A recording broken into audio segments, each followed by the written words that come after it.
جنتیوں کی نشانی بتاؤں؟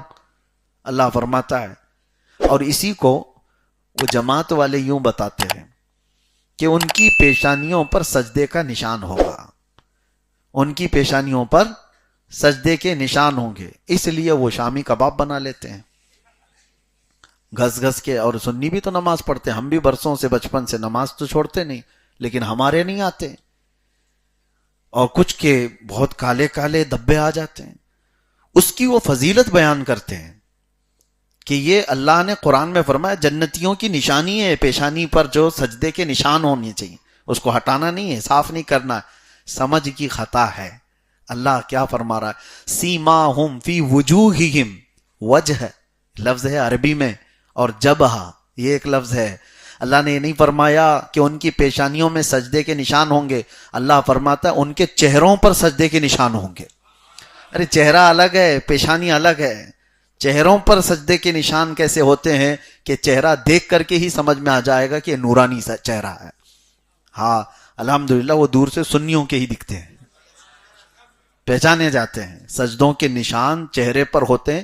قرآن پاک میں اللہ نے جو فرمایا اس کا مطلب یہ ہے کہ اس کے چہرے کی رونق بڑھ جاتی، اس کے چہرے کی چمک، اس کی جاذبیت بڑھ جاتی.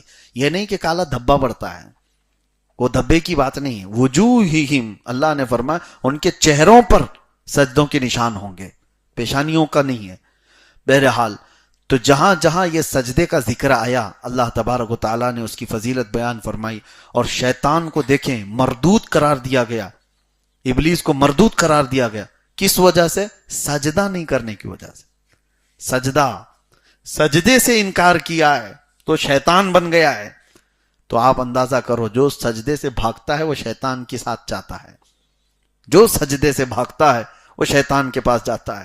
مجھے یاد ہے ایک بات، ایک کینسر ہاسپٹل میں گیا تھا کافی سال پہلے، اپنے نوجوانوں کے ساتھ تیمارداری کے لیے، عیادت کے لیے ہم جایا کرتے تھے. تو وہاں مریضوں کو ہم دیکھتے اور میں نوجوانوں سے یہ کہتا کہ آپ لوگ ساتھ چلو، دیکھو کینسر میں کیسے کیسے لوگ مبتلا ہیں. ان کے جسموں کو دیکھ کر کبھی اپنے آپ کو شکر بھی بناؤ کہ اللہ تعالیٰ نے صحت رکھا ہے، اور اس بیماری سے پناہ بھی مانگو کہ اللہ ایسی بیماریاں نہ دے تاکہ تمہاری عیاشی ختم ہو جائے. اور دیکھو تو صحیح. تو اس وقت مجھے یاد ہے آج تک 40-45 سال کی عمر کا ایک مرد ہوگا، بستر پر پڑا ہوا، اور اس کی گردن میں بڑی پھوڑی تھی جس سے کنٹینیو خون اور پیپ نکلتا ہی رہتا تھا اور تکیہ خراب ہوتا رہتا. جب ہم گئے تو کئی دنوں سے اس کینسر کے مرض میں مبتلا ہے. وہ رونے لگا، کہا کہ دعا کر دیجئے. سب کے لیے دعا کر ہی رہے تھے.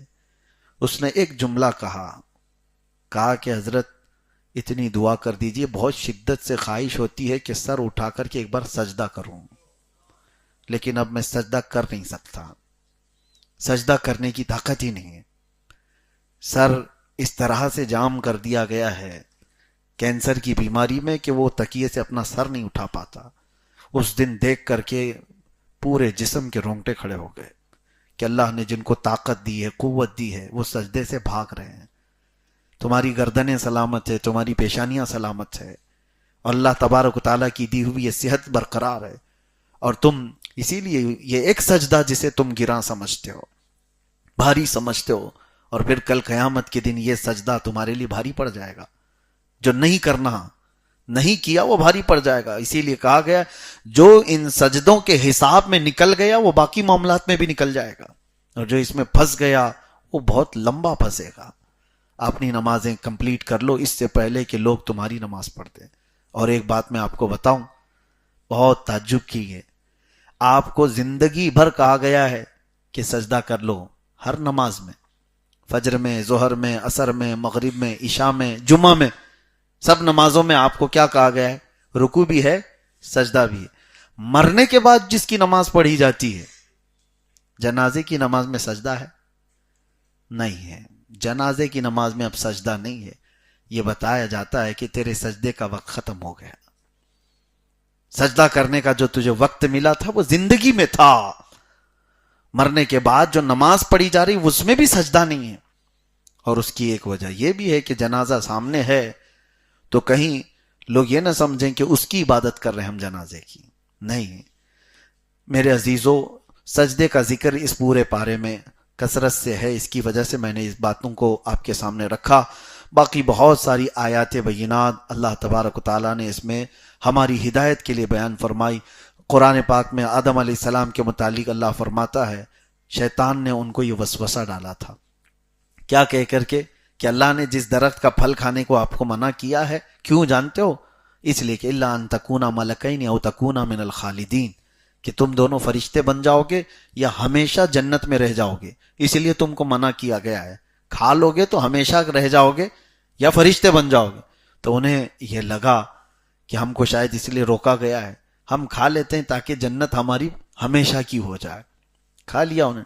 فلما ذاق الشجرۃ بدت لہما سوآتہما، اللہ قرآن میں فرماتا ہے جیسی انہوں نے چکھا ان کے جسم کے کپڑے اتار لیے گئے، جنت سے ساری چیزیں اتار دی گئی۔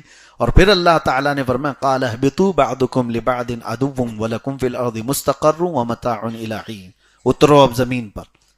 آدم علیہ السلام کو سرندیب پہاڑ پر اور حضرت حوا کو جدہ شہر جو مکہ سعودی عرب کا آج شہر ہے، جدہ کہتے ہی ہیں دادی کو، اور دادی کے نام سے ہی وہ شہر ہو گیا، وہاں انہیں اتارا گیا۔ اور یہ کہا اللہ تعالیٰ نے کہ تم آپس میں اب سب دشمن ہو، ایک مقررہ وقت تک تمہیں زمین پر رہنا ہے، اس کے بعد پھر تمہیں لوٹنا ہے۔ قال فیہا تحیون وفیہا تموتون ومنہا تخرجون، یہ تین باتیں اللہ فرماتا ہے اسی میں تم کو اب زندہ رہنا ہے۔ کس پر؟ زمین پر، اور اسی پر تم کو مرنا ہے، اور اسی سے ہم تم کو دوبارہ اٹھائیں گے۔ اسی لیے ہم جب کسی کو دفن کرتے ہیں تو کیا پڑھتے ہیں؟ منہا خلقناکم وفیہا نعیدکم ومنہا نخرجکم تارۃ اخری، اسی زمین سے ہم نے تم کو پیدا کیا، اسی میں ہم تم کو لوٹائیں گے، اور اسی سے ہم تم کو دوبارہ اٹھائیں گے۔ یہ آیتوں کے جو تین حصے ہیں، اس کا مطلب یہی ہے۔ اور اسی مٹی کے ذریعے سے آپ کو یہ فرمایا گیا ہے کہ تم اس مٹی میں رہو، اسی میں یعنی تمہاری موت ہوگی اور اسی سے تم اٹھائے جاؤ گے۔ اللہ تبارک و تعالیٰ کہنے سننے سے زیادہ عمل کی توفیق عطا فرمائے۔ اور 9ویں پارے کی جو آیات بینات ہم نے تلاوت کی، اس میں سیدنا موسیٰ کلیم اللہ علیہ الصلاۃ والتسلیم کی قوم پر جو عذابات آئے تھے ان کا ذکر ہے، کیسے سخت عذابات آئے تھے۔ فَأَرْسَلْنَا عَلَيْهِمُ الطُّوفَانَ وَالْجَرَادَ وَالْقُمَّلَ وَالضَّفَادِعَ وَالدَّمَ آیَاتٍ مُفَصَّلَاتٍ، اللہ فرماتا ہے ان پر کیا کیا عذاب آئے بتاتا ہوں۔ بنی اسرائیل یہ بڑی ڈھیٹ قوم تھی، موسیٰ علیہ السلام کی قوم، ان کو اللہ نے بہت نعمتیں بھی دی ہیں، جنتی کھانا اترتا تھا، اور جانتے ہو وہ جب چلتے تھے تو سورج سایہ کرتا تھا، سورج کے بادل سایہ کرتا تھا، اور جب ان کے ناخن بڑے ہو جائے تو خود بخود کٹتے تھے، نیت کر کے رات کو سو جائیں تو ان کے ناخن کٹ گئے، بال برابر ہو گئے، نہ کسی سیلون میں جانے کا ہے، کچھ بھی نہیں، کپڑے ان کے خود بخود دھو دیے جاتے تھے، کوئی کام نہیں، اور جنت سے کھانا اترتا تھا۔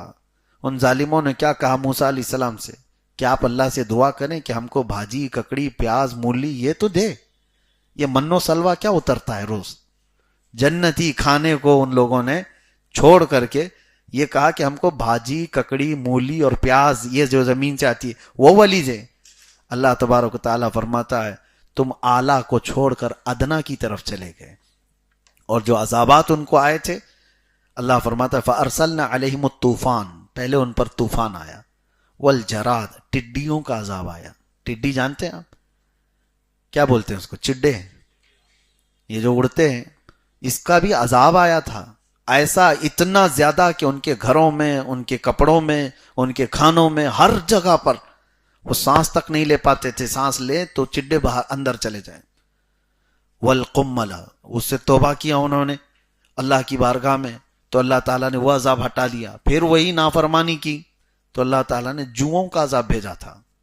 جوئیں جو ہے سر کی اتنی زیادہ ہو گئی کہ ان کے کھانے پانی ہر جگہ پر یہ چھوٹے چھوٹے چھوٹے جوؤں کا عذاب تھا۔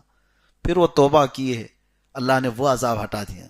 پھر مینڈکوں کا عذاب آیا، مینڈک ہر جگہ پھیل گئے، اس سے انہوں نے توبہ کیا، پھر اللہ نے وہ عذاب ہٹایا۔ پھر اخیر میں آیا والدم، اور خون کا عذاب، خون ایسا کہ ان کا پورا پانی خون ہو گیا، کنویں خون سے بھرے ہوئے ہیں، جہاں سے کھودیں پانی ان کے لیے ہے ہی نہیں، خون ہی خون ہے۔ ہاں اس میں ایک بات تھی، تفسیر میں فرمایا گیا جو ایمان والے تھے ان کے کھانے اچھے تھے، وہ کھانا کھا رہے ہیں ٹھیک ہے، پانی پی رہے ہیں ان کا پانی بھی ٹھیک ہے، لیکن جتنے یہ بنی اسرائیلی فرعونی ہیں جو ناشکرے اور کافر ہیں، ان کے ہاں سب خون ہی خون ہے. تو وہ کیا کرتے؟ ایمان والوں کے پاس آتے اور کہتے تم اپنے ہاتھ سے کھلا دو. تو یہ ایمان والے اپنے ہاتھ سے جیسے ہی کھلاتے ان کے منہ میں ڈالتے جاتے ہی خون بن جاتا. ہاتھ لگنے کے دیر تک تو ٹھیک تھا، ان کے منہ میں جاتے ہی خون بن جاتا. پھر وہ بھوک کی شدت ان کی اتنی بڑھ گئی تھی، انہوں نے کہا کہ تم اپنے منہ میں پانی لو اور ہمارے منہ میں تھوکو تاکہ پانی تو ہمارے جسم میں آئے. تو ان لوگوں نے وہ بھی کیا، جیسے ہی کلی کرتے سامنے جاتے ہی ان کے منہ میں خون بن جاتا. یہ اللہ کا عذاب تھا. یہ 5 قسم کے عذابات آئے اور پھر دعا انہوں نے کی، توبہ کی، اللہ تعالیٰ نے وہ بھی عذابات ہٹائے. وَدَّمَ آیات مفصلات. اللہ فرماتا ہے وَاسْتَكْبَرُوا، انہوں نے گھمنڈ کیا تھا، تکبر کیا تھا. لیکن شکر کرو میرے عزیزو، کل ہی ہم اسی پارے میں 9ویں پارے میں ایک آیت پڑھیں گے، وَمَا كَانَ اللَّهُ لِيُعَذِّبَهُمْ وَأَنْتَ فِيهِمْ. اللہ اب ویسے عذاب تم کو نہیں دے گا. اللہ کیا فرما رہا ہے؟ اب ویسے عذابات اللہ تعالیٰ اب تمہیں نہیں دے گا، اس لیے کہ تمہارے درمیان میرا محبوب آرام کر رہا ہے. تمہارے درمیان میرا محبوب آرام فرما رہا ہے. حضور کی برکت ہے کہ نہ اب مینڈکوں کا عذاب آئے گا، نہ جوؤں کا عذاب، نہ یہ خون کا عذاب. ہاں کچھ عذابات تو آتے رہیں گے لیکن ایسے عذابات نہیں. پہلے تو بندر بنا دیے جاتے، خنزیر بنا دیے جاتے، زمین پھٹ جاتی، لوگ دھس جاتے، آسمان سے نوکیلے پتھر گرتے. یہ بڑے بڑے جو عذابات تھے، اللہ نے فرمایا خسف اور مسخ کے عذابات کو میں نے امت محمدیہ سے ہٹا دیا. گناہ ہے آج بھی ویسے، لیکن عذابات ویسے نہیں. یہ برکت ہے میرے مصطفیٰ کریم کی، لیکن یہ برکت صرف مسلمانوں کے لیے نہیں، سارے جتنے جی رہے ہیں کفار و مشرکین بھی میرے آقا کے فیض اٹھا رہے ہیں، ان پر بھی تو عذاب نہیں آ رہا ہے. یہ حضور کی رحمت ہے جو ان پر بھی عذاب نہیں آ رہا ہے. اللہ تبارک و تعالیٰ میرے آقا کے قدموں میں اسی طرح رحمت والی زندگی عطا فرمائے. فرشتوں کو حکم دیا تھا اللہ تعالیٰ نے کہ آدم کو سجدہ کرو، تو وہ جو سجدہ کیا فرشتوں نے، وہ آدم علیہ السلام کی نورانیت، ان کی روحانیت کو سجدہ کیا. اور ہم بھی اپنے پیر صاحب کو اسی طرح کا سجدہ کرتے ہیں. پہلے تو یہ بات میں آپ کو بتا دوں کہ وہ آدم علیہ السلام کے لیے سجدہ عبادت کا سجدہ نہیں تھا، وہ تعظیم کا سجدہ تھا. اور تعظیم کا سجدہ بھی آدم علیہ السلام کی شریعت میں تھا، پچھلی شریعتوں میں جائز تھا، لیکن امت محمدیہ کے لیے تعظیم کا سجدہ بھی حرام ہے. ہم تعظیم کے لیے بھی کسی کا سجدہ نہیں کرتے. عبادت کا سجدہ کرو گے تو شرک ہے. عبادت کی غرض سے اگر سجدہ کیا تو شرک ہے. مزارات پر ہو، کہیں پر بھی ہو، آپ سجدہ کر رہے ہیں، چاہے آپ کی نیت کچھ بھی ہو. آپ اگر یہ کہیں گے کہ نہیں میں عبادت کا سجدہ نہیں کر رہا، یہ مزار پاک کی تعظیم کے لیے سجدہ کر رہا ہوں، تب بھی وہ گناہ حرام ہے. امت محمدیہ کے لیے تعظیم کا سجدہ بھی جائز نہیں. تو جو لوگ اس آیت کے ذریعے سے اس کو حلال بناتے ہیں، تو کیا وہ شریعت آدم پر عمل کر رہے ہیں یا شریعت مصطفیٰ پر عمل کر رہے ہیں؟ آج کس کی شریعت لاگو ہے؟ رسول پاک صلی اللہ تعالی علیہ وسلم. اگر پچھلی شریعتوں کی بات کریں گے، آدم علیہ السلام کی شریعت میں سجدہ تعظیمی جائز تھا، تو میں ان سے کہتا ہوں وہاں بھائی بہن کا نکاح بھی جائز تھا. تو کیا پیر صاحب اپنی بہن سے نکاح کر لیں گے؟ نہیں کریں گے. تو یہاں سجدہ کرانے کے لیے اس آیت کا جو حوالہ لیا جاتا ہے وہ غلط ہے. اس چیز کو میں آپ کے سامنے بھی رکھ رہا ہوں. خاص طور پر سنیوں پر ایک بڑا الزام یہ رہتا ہے کہ سنی لوگ مزارات پر سجدہ کرتے ہیں. سجدہ تو دور کی بات ہے، آپ کے لیے قریب وہاں پر جھکنا بھی جائز نہیں، رکوع کی حد تک جھکنے کی بھی اجازت نہیں. بعض لوگ ان تمام چیزوں کو، اب دیکھیں کچھ ایسی بھی باتیں ہیں، مثال کے طور پر آپ اپنی ماں کے قدم چوم رہے ہیں، اپنے باپ کے قدم چوم رہے ہیں، یہ مستحسن ہے، جائز امر ہے. لیکن چومنے کے وقت یا چھونے کے وقت جھکنا تو پایا جاتا ہے. ایسا تو نہیں کہ ماں سے کہیں گے ٹانگ اٹھاؤ اور میں چوموں گا. ماں جیسے بیٹھی ہو تو آپ چومنے کے لیے جھک گئے، تو دوسرے نے اس کو سجدہ قرار دے دیا، جبکہ وہ سجدہ نہیں ہے. نہ ہی وہاں پر وہ رکوع کر رہا ہے اپنی ماں کو، نہ ہی وہ سجدہ کر رہا ہے، وہ چومنے کی غرض سے. اسی طرح سے اگر ہم نے مزار مبارکہ کی متصل چادر کو چومنے کے لیے اپنے آپ کو جھکا لیا ہے تو یہ نہ سجدہ ہے نہ یہ رکوع ہے. ہمارا مقصد وہاں کچھ اور ہے. ہم کسی متبرک چیز کو اگر بوسہ دے رہے ہیں تو اس بوسہ دینے کے لیے اگر جھکنا پایا گیا ہے، مثال کے طور پر کسی بڑے عالم دین کے لیے آپ جب ہاتھ کا بوسہ لینا چاہتے ہیں تو کیسے بوسہ لیں گے؟ جھک کر کے بوسہ لیں گے. دوسرا دیکھنے والا یہ کہے گا کہ اس نے تو ان کو رکوع کر دیا، اس نے پیر صاحب کے سامنے رکوع کر دیا. جھکنا تو پایا جاتا ہے، جبکہ ہاتھ کا چومنا یہ صحابہ اکرام سے ثابت ہے. حضرت عبداللہ ابن عباس رضی اللہ تعالیٰ عنہ، حضرت ابی بن کعب رضی اللہ تعالیٰ عنہ، ان صحابہ اکرام کے معمولات میں سے یہ حدیث میں موجود ہے کہ انہوں نے صحابہ اکرام نے دست بوسی کی ہے، ہاتھ کو چوما ہے. تو یہ کسی کے دست بوسی کرنا مصافحے کے بعد ہاتھ چومنے کے لیے اگر جھکنا پایا گیا تو یہ کیا ہے؟ رکوع ہے؟ رکوع نہیں. ہاں اگر یوں ہی کوئی آ رہا ہے اس کی تعظیم میں آپ جھک گئے، یہ رکوع کی حد تک جھکنا اس طرح سے، یہ ناجائز و حرام ہے.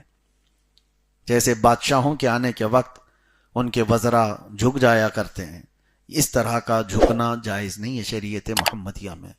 ہاں آپ ہاتھ چومنے کے لیے جو جھک رہے ہیں تو وہاں رکوع مقصد نہیں ہے، بلکہ آپ دست بوسی کر رہے ہیں، ہاتھ کو چومنا چاہ رہے ہیں. اسی طرح ماں کے قدموں کے لیے ہوا یا باپ کے قدموں کے لیے، یا پھر کسی مزار مبارکہ سے متصل کسی چادر کو آپ چوم رہے ہیں تو اس کا مطلب یہ نہیں ہے کہ وہ رکوع کر رہے ہیں یا پھر سجدہ کر رہے ہیں.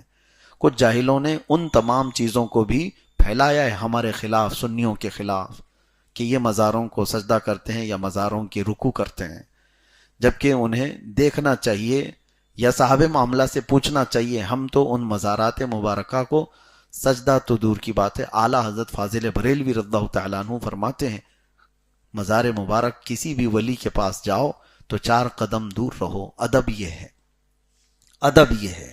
بہرحال تو آدم علیہ السلام کے لیے جو سجدہ کیا گیا تھا وہ سجدہ تعظیمی تھا جو فرشتوں سے کرایا گیا. اب آپ کو میں بتاؤں، تفسیر میں ہے کہ نماز میں ہمارے جو 2 سجدے ہیں انہی فرشتوں کے سجدے کو لے کر کے نماز میں ہر رکعت میں 2 سجدے کیے گئے. اب آپ کو ایک تصور بھی ہونا چاہیے جب آپ نماز پڑھ رہے ہو، 2 سجدے کیوں ہیں آپ کے؟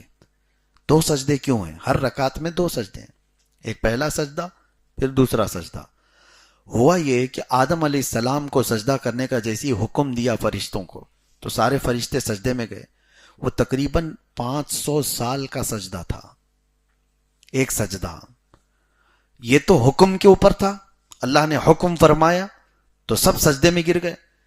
پھر جب ان کو اٹھنے کا حکم دیا گیا، فرشتے اٹھے تو انہوں نے دیکھا کہ ابلیس لعین کھڑا ہوا ہے، اس نے نافرمانی کی ہے، سجدہ کیا ہی نہیں. تو فرشتے واپس شکرانے پر سجدے میں چلے گئے کہ اللہ تو ہمیں اس گمراہ میں سے نہیں بنایا جس نے اکڑ دکھائی. تو ابلیس لعین سے پناہ مانگتے ہوئے فرشتے دوسرے سجدے میں گر گئے، اور یہ بھی اتنا ہی لمبا سجدہ تھا. تو پہلا سجدہ یہ عبودیت کے طور پر اللہ تعالیٰ کے حکم پر تھا، اور دوسرا سجدہ فرشتوں نے یہ دیکھ کر کے کہ ابلیس لعین انکار کر کے کھڑا ہے، ہم ان میں سے نہیں ہیں، دوبارہ پھر سے سجدے میں گر گئے. اس لیے ان فرشتوں کے یہ جو 2 سجدے تھے، امت محمدیہ کو ہر رکعت میں 2 سجدے دیے گئے. پہلا سجدہ آپ اللہ کے حکم کے مطابق اس کی بارگاہ میں عبودیت کے طور پر جھک جائیں، اور پھر اٹھ کر کے دوسری مرتبہ سجدے میں جائیں تو یہ تصور کر کے جائیں کہ اے اللہ تو سر اٹھانے والے یا اکڑنے والوں میں مجھے نہیں رکھا، میں پھر سجدہ کر رہا ہوں، پھر سے سجدہ کر رہا ہوں. اور سجدہ کیا ہے؟ کیونکہ یہاں سجدے کا ذکر آیا ہے تو میں تھوڑا سا سجدے پہ بات کر لوں، کیونکہ اس میں پورا یہ جو واقعہ ہے وہ سجدے کے ارد گرد ہی گھوم رہا ہے. سجدہ کیا ہے؟ وضع الجبہۃ والانف علی الارض. صحیح طریقہ یہ ہے اپنی پیشانی اور ناک کو زمین پر ٹکا دینا، اس کو کیا کہتے ہیں؟ سجدہ. اب سمجھ کے چلیے آپ لوگ، بہت سارے لوگ پیشانی تو لگاتے ہیں، ناک اٹھا دیتے ہیں، یا کچھ ناک لگائے پیشانی اٹھا دیے. کچھ لوگ یہ بھی سوچتے ہیں کہ پیشانی کہیں گندی نہ ہو جائے، اس لیے وہ ہلکے طور پر لگاتے ہیں. یہاں تک کہ کہا گیا، فقہاء کرام نے فرمایا، جب تک اس کا سر اور اس کی ناک پوری طرح سے نہ دب جائے تب تک اس کا پورا سجدہ نہیں ہے. یہ صرف اور صرف اوپر سے ٹچ کرنے کا فارمیلٹی کا نام نہیں ہے. اسی لیے اب یہ مسجدوں میں بھی میں اکثر دیکھتا ہوں 4 مصلے لا کر کے گدیلے ٹائپ کے لا کر کے رکھتے ہیں. اس پہ سجدہ صحیح سے ہوتا نہیں. میں تو اس کا عادی نہیں ہوں، لیکن موٹے موٹے قالین اور اس کے نیچے بھی بہت کچھ فوم ڈالنا ٹھیک ہے، نرم رہنے کی عادت، لیکن جب سجدہ آپ کرتے ہیں تو نہ آپ کی ناک اور نہ ہی آپ کی پیشانی زمین تک جاتی ہے. اسی لیے گدے پر نماز پڑھنے کو منع کیا گیا. گدا جو ہوگا اس سے آپ سجدہ کریں گے تو زمین آپ کی لگتی نہیں. ہاں اب اس کی صورت یہ ہے، قالین تو ہے اب مسجدوں میں. اب میری بات کو لے کر سارے مسجدوں کے خلاف نہ پھیلائیں کہ قالین کے خلاف ہی بولے. عنقریب ہم بھی یہاں لانے والے ہیں. قالین تو یہاں پہ بھی آئے گی انشاءاللہ العزیز، لیکن طریقہ یہ ہے کہ آپ اپنی پوری طاقت سر کے ساتھ لگاؤ. جہاں تک آپ کا سر جاتا ہے، جہاں تک آپ کی ناک ٹک جاتی ہے، تب تک آپ کو اس پر زور دینا ہوگا. جہاں جا کر کے ہماری ناک اور پیشانی رک گئی تو سمجھ لیں کہ ہم کو زمین سے متصل قرار دیا گیا، زمین اس کو لگ گئی ہے. بغیر زمین کو لگائے سجدہ حرام ہے. اسی طرح سے بعض لوگوں کو یہ بھی دیکھا گیا کہ وہ جیسے مکہ مکرمہ میں کچھ مشرکین مذاق اڑانے کے لیے انہوں نے یہ کیا تھا کہ مٹی اٹھا کر کے انہوں نے یوں لگا لیا بیٹھے بیٹھے، کہا میں ہم بھی سجدہ کر لیے. کسی چیز کو زمین کی اس طرح سے اٹھا کر کے لگا کر کے پیشانی پر کہا کہ ہم بھی سجدہ کر لیے. نہیں، سجدہ جھکنا پایا جانا چاہیے. جب آپ کا سر جھکنا نہیں پایا جائے گا تب وہ سجدہ نہیں. اب یہاں کچھ ایکسیپشنز بھی ہیں. بیمار لوگ جو بیٹھ کے سجدہ کرتے ہیں تو اس میں اگر آپ یہ پوچھیں کہ ان کی ناک اور پیشانی تو لگتی نہیں، کرسی پر بیٹھنے والوں کی وہ تو تھوڑا سا اس طرح سے جھکتے ہیں، تو یہاں پر جو سجدہ ہے ان کا مستثنا ہے، یعنی ایکسیپشن ہے ان کی بیماری کے لیے یا عذر کی وجہ سے، کسی بھی عذر کی وجہ سے. تو سجدے کی وہ دوسری کیفیت ہے. جیسے وضو کے لیے پانی نہ ملے تو کیا کرنا ہے؟ تیمم کرنا ہے. تو اس میں یہ نہیں پوچھ سکتا آدمی کہ مٹی سے کلی کیسے کرے گا، مٹی سے ناک میں پانی کیسے چڑھائے گا. وہ ساری چیزیں اس کی ہٹ جاتی ہیں. تیمم میں صرف 2 ہی چیزیں رہ جاتی ہیں، ایک مسح کرنا ہے چہرے کا اور دوسرا مسح کرنا ہے ہاتھوں کا. نہ ہی مٹی لے کے مسح کرنا ہے، نہ ہی مٹی سے کلی کرنا ہے. تو ساری چیزیں ہٹ گئی تو وضو کا قائم مقام تیمم ہو گیا. اسی طرح سجدہ جو زمین پر ہم کرتے ہیں اس کا قائم مقام، اس کا بدل جب بیٹھ کر کے معذور کر رہا ہے تو اس کا سر جھکانا ہی سجدہ ہے. اور اگر کوئی بیٹھ کے بھی پڑھنے کے قابل نہیں ہے، سو کر کے رہنے والا ہے بستر پر، تو وہ سجدہ کیسے کرے؟ اس کے لیے بھی شریعت طاہرہ نے فرمایا کہ وہ اشاروں سے سجدہ کرے. وہ اپنی آنکھوں کو نیچے تک جھکائے اور اتنی دیر وہ تسبیح پڑھے، پھر آنکھوں کو اٹھائے، یہ اس کا سجدہ ہے. معاف تو نہیں ہے آپ کو آخری دم تک. ہاں سجدے سے نہیں چھٹکارا ہے. اور کیوں چھٹکارا چاہتے ہو؟ یہ ایک سجدہ جسے تو گراں سمجھتا ہے 1000 سجدوں سے دیتا ہے آدمی کو نجات. اقبال نے کیا بہترین بات کہی ہے. مطلب سمجھتے ہو؟ یہ ایک سجدہ اللہ تعالیٰ کی بارگاہ میں جس کو تم بوجھل سمجھ رہے ہو، بھاری سمجھ رہے ہو، ہر جگہ جھکنے سے بچا لیتا ہے. 1000 سجدوں سے دیتا ہے آدمی کو نجات. مطلب کیا ہے؟ ادھر ادھر جتنی جگہ تم جھکتے ہو اللہ کا یہ سجدہ تمہیں ہر جگہ جھکنے سے بچا لے گا. تو یہ سجدے کے متعلق اور کچھ باتیں آپ کے سامنے عرض کروں. مسائل شرعیہ میں بہت سارے لوگوں کے سجدے صحیح طریقے کے ہوتے نہیں، اس کے لیے مجھے یہاں بات کرنی ہے. پہلے اللہ کے نبی صلی اللہ تعالی علیہ وسلم کا سجدہ کیسا تھا یہ صحابہ اکرام نے ہمارے سامنے نقل کر کے بتا دیا. حضور پاک صلی اللہ تعالی علیہ وسلم جب سجدے میں جاتے تو پہلے آپ کے گھٹنے لگتے، پھر آپ کے دونوں ہاتھ زمین پر ہوتے، پھر آپ کی ناک، پھر آپ کی پیشانی اس طرح سے لگتی. یہ سجدے کی کیفیت ہوتی. سجدے کے اندر کتنی چیزیں لگتی ہیں آپ کو اندازہ ہے؟ کتنی چیزیں ہمارے جسم کے جو اعضاء ہیں وہ کتنی چیزیں لگنی چاہیے؟ اندازہ ہے آپ کو؟ پیشانی، ناک، دونوں ہاتھ، دونوں گھٹنے اور پیروں کی پوری انگلیاں. اگر انگلی کو الگ الگ کاؤنٹ کرو گے تو زیادہ ہو جائیں گے. 20 انگلیاں ہی ہو گئی، 2 گھٹنے ہو گئے، پھر ناک اور پیشانی. یہ اعضاء جسم کے جب بندے کے زمین پر لگتے ہیں تب وہ پورا سجدہ قرار دیتا ہے. بہرحال اللہ تبارک و تعالی ہمیں اس سجدے کی لذت عطا فرمائے جو رسول پاک صلی اللہ علیہ وسلم نے فرمایا کہ بے شک بندہ اللہ سے سب سے زیادہ قریب سجدے کی حالت میں ہوتا ہے.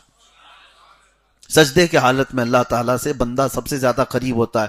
اسی لیے مناجات کرنے والے، دعائیں کرنے والے صوفیاء کرام وہ سجدے میں دعائیں کرتے تھے، کیونکہ بندہ زیادہ سجدے میں قریب ہوتا ہے.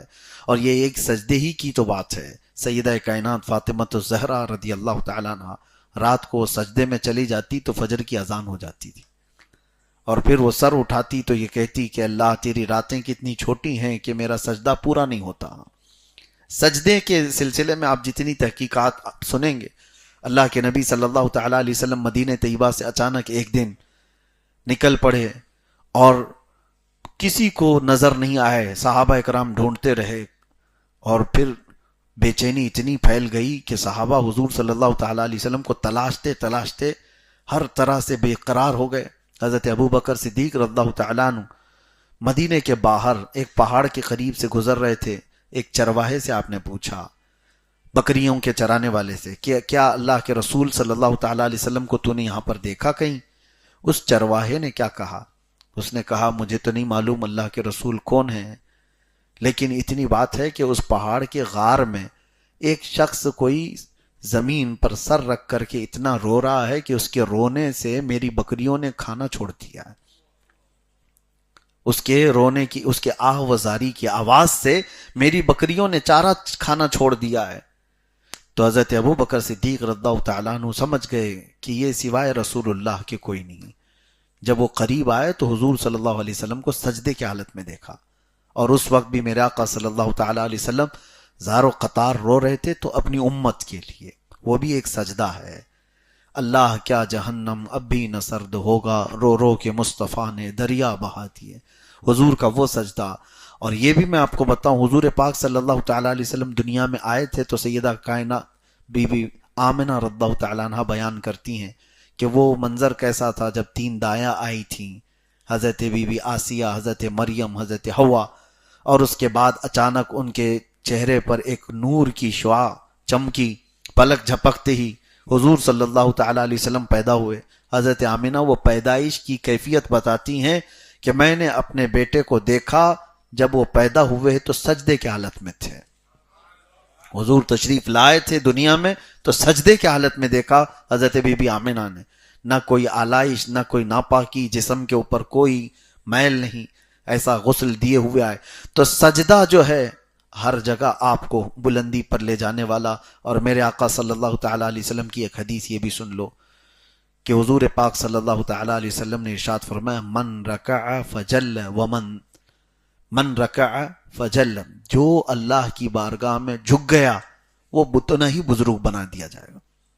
تم جھک کر کے دیکھو، یہاں سے جو اکڑ گیا ہے وہ ذلیل ہی ہوتا رہے گا.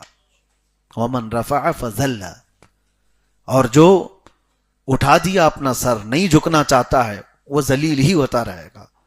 اولیاء کاملین سب کے سجدوں کے متعلق اگر آپ دیکھیں گے، اللہ اکبر، صحابہ کرام رضوان اللہ تعالیٰ علیہ مجمعین کے. اب یہاں پر سجدے کی بات آئی، یہ فضیلت صرف ہم نہیں بتاتے، دوسرے فرقے والے بھی بتاتے ہیں. اب وہاں ہوتا کیا ہے؟